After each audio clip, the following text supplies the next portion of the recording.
Hi everyone, my name is Guido. I live in Melbourne, Australia, and today I'm going to show you how to use the ES1 synthesizer inside of Logic. The ES1 comes with Logic. It's one of the basic synths that ship with it, and it has shipped with Logic for a long time, as far as I can tell.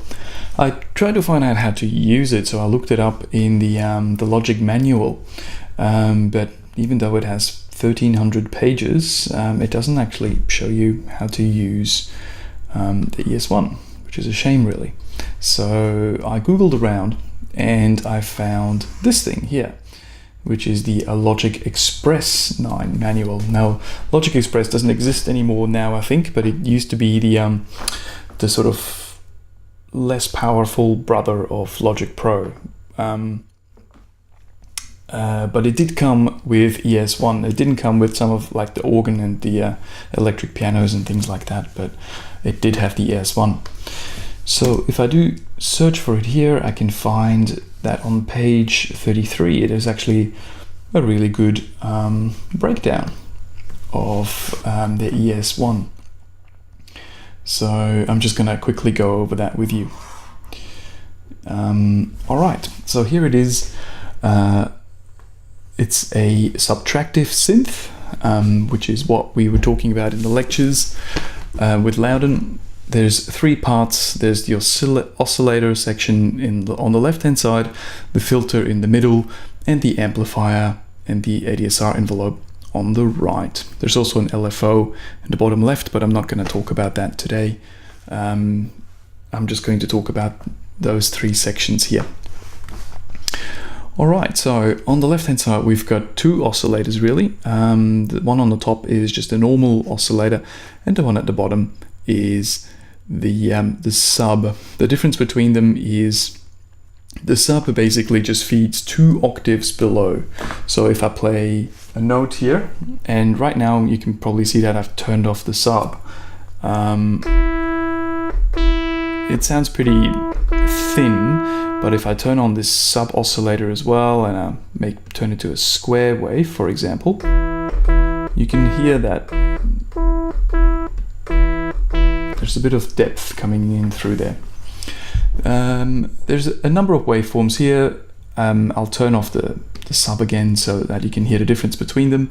Right now I'm on a sawtooth warm and fairly even sort of sound wave. It's good for strings and things like that, or pads, soft bass sounds.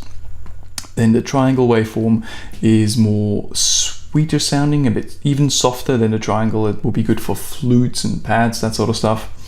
The square wave up on top is the kind of hollow and woody sounding, is what the manual says. And by the way, I just play that, so that's a square. There's the sawtooth, there's the triangle. So that one is definitely the softest, the triangle. And then also, once you go past the square, you get into pulse territory. And pulse sounds a bit more nasal, like Australians, really. Alright, so that's the oscillator. There's a very similar setup with the sub oscillator, except there's also noise, which is what this thing is here. So it kind of adds this, you can hear that white noise element to it if you want. Alright, so that's the oscillators. I can control how much of each I want to have in my sound. For example, if I want to have a nice balanced sound, I would have this slider in the middle. If I want to have more sub, I would put the slider more to the bottom. If I want to have less sub, I'll put it to the top. The filters. There's a low pass filter, which is the most basic synth filter available, and it has 4 different slopes. These are called. There's the classic slope, which tries to emulate the classic Moog filter. There's a fat filter, which compensates for the reduction of the low frequency caused by high resonance volume. And there's also the 18 dB and 12 dB, and these are a bit softer. So 12 is definitely very soft, and Apparently the 18 dB, according to the manual, resembles the Roland TB303. If you know what that means, great. I don't. Sounds fun though. Now, the cutoff is a low pass filter, so which means that if it's on the left hand side, it's dull. If I turn it to the right, it becomes brighter, and the resonance accentuates that. So as you can see here, the resonance is all the way down. If I turn it up, it gives it that sort of tweeting, bleeping sort of sound, and that's the filter. All right, we also have this thing here, which is the ADSR via velocity, and this is where we get into the amplifier section. Basically, anything in Logic where you see these two sliders here, where I can basically open it up.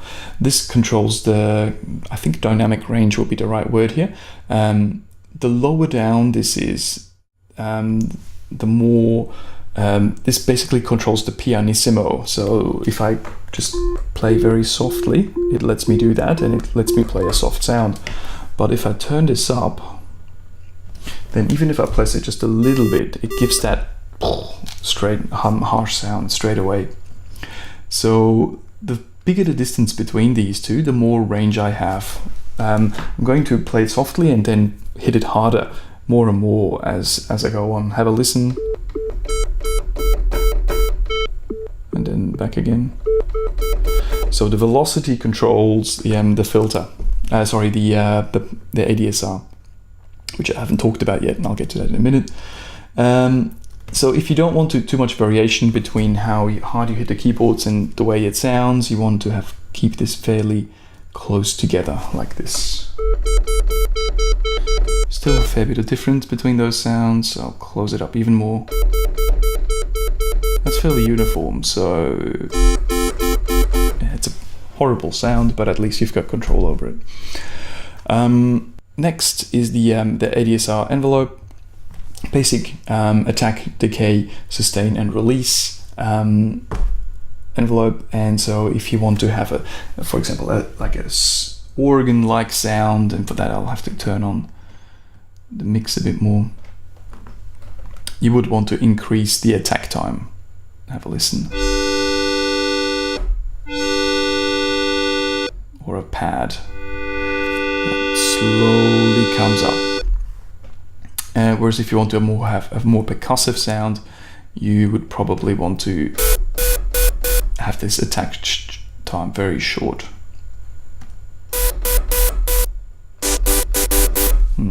Doesn't sound great.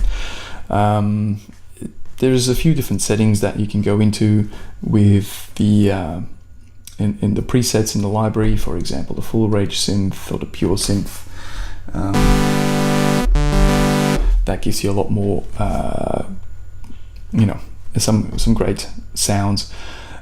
I don't really have time to talk about any of the LFO or really any of these other settings here. We've only got a 5-minute limit in this course, unfortunately, but I hope that still gave you a bit of an overview of what the ES1 is capable of. If you want to know more, I highly recommend you get the Logic Express 9 Instruments manual of the Apple website. You may have to do some Googling to find it.